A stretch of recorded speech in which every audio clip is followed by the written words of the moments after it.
Il s'appelle Jules, comme tu peux le voir là, sur son petit collier en quelque sorte.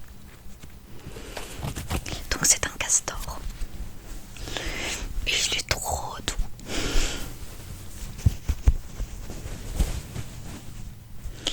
Je sais plus comment ma mère l'a eu, mais du coup elle me l'a offert. Et moi je dors souvent avec des doudous. Oui, même à 23 ans. Et du coup ça me fait un souvenir de ma mère.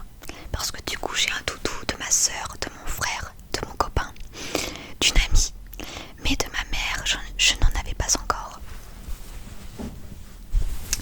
Donc voilà. Malheureusement il fait pas trop de son. Ah, sur le collier peut-être.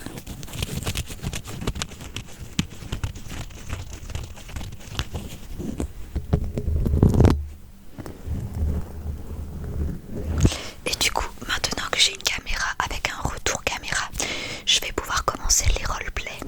Parce qu'en fait, la caméra que j'avais avant, enfin l'appareil photo, il était bien, vraiment bien. Mais le seul bémol, c'est que du coup, il n'y avait pas de retour caméra. Et c'était souvent flou, malheureusement. Du coup, pour faire des roleplays, c'était pas génial. Mais maintenant que j'ai un retour caméra, je vais pouvoir faire des roleplays. Et ça, c'est top. Donc n'hésitez pas à me dire en commentaire les roleplays que vous souhaitez voir sur ma chaîne, même si j'en ai quelques-uns en tête.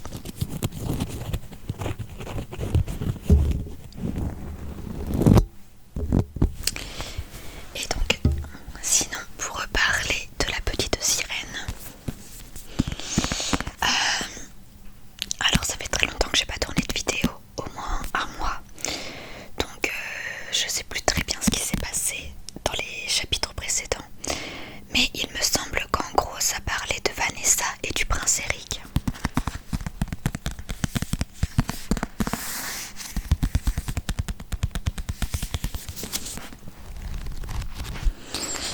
Et du coup je suis dégoûtée parce qu'avec tout ce qui m'est arrivé, j'ai rongé mes ongles. Et même si ça repousse, c'est pas encore super long. Du coup le tapping c'est pas génial.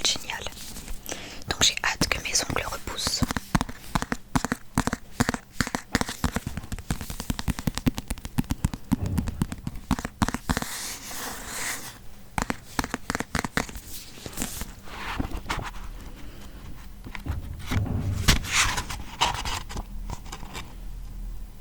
Et le chapitre précédent, je viens de voir, du coup, il était consacré à Eric.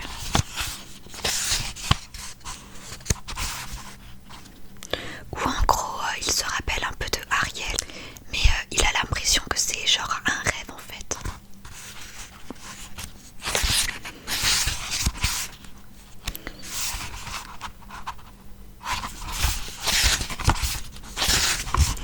Chapitre 2, chapitre 2, chapitre 2, Eureka. Toute la Tyrulie semblait s'être massée dans l'amphithéâtre. Tous les sièges étaient occupés. Des fauteuils de velours des nobles. Tout devant, jusqu'au banc en plein soleil, tout au fond. Les rues avoisinantes étaient aussi bondées. Personne ne voulait manquer la première représentation du nouvel opéra, écrit par leur bien-aimé prince Éric le Fou. C'était un événement digne d'un jour de fête. Tout le monde avait revêtu les vêtements les plus colorés et les bijoux les plus scintillants. Le long des allées, les gardes du château se tenaient parfaitement droits dans leurs bottes cirées pour s'assurer que le calme régnait parmi les spectateurs.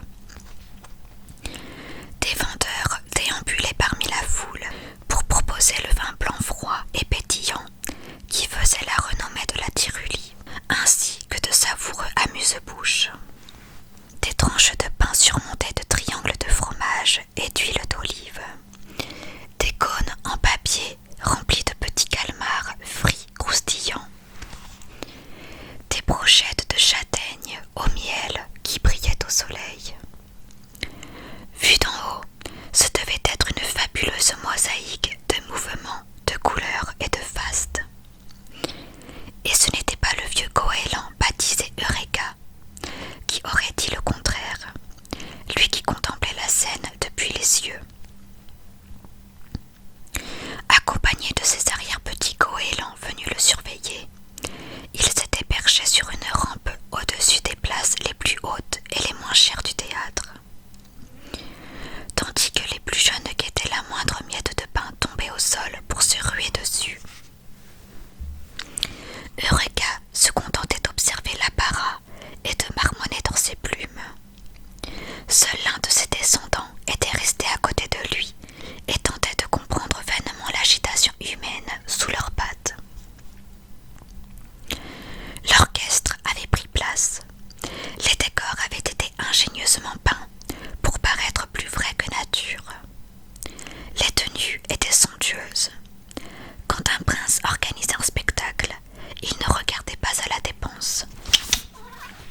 et dont